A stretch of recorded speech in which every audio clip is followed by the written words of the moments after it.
Everyone, কেমন আছো? আশা করছি অনেক ভালো আছো। আমিও তোমাদের দোয়ায় অনেক ভালো আছি। আজ আমি আমার মায়ের বাড়ি এসেছি, তাই তোমাদেরকে এখানকার ভিউজটা দেখাচ্ছি। দেখো বন্ধুরা কেমন লাগছে। ওইখানে আমার ছেলে বসে আছে, খেলা করছে। আর আমার বোন কি করছে গাইস তোমাদেরকে দেখাচ্ছি, দাঁড়াও। এই দেখো আমার বোন এখানে বর্তন ধুচ্ছে, তাই লজ্জা করছে, মুখ ঢাকছে। এই দেখো। আর এখানে আমার ফুপু ভিডিও বানাচ্ছে। এটা হলো আমার ফুপু। ফুপু একবার হাই করে দেবে। হাই। আর এখানে আমার বোনের ছেলেগুলো আছে, এটা আমার ছেলে। হাই করো বেটা।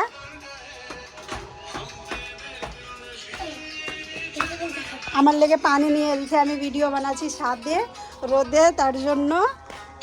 আর আমার ছেলে এখানে দাঁড়িয়ে দাঁড়িয়ে একাই খেলা করছে। ওই দেখো আমাদের এখানকার ভিউজটা দেখো বন্ধুরা, দারুণ লাগছে।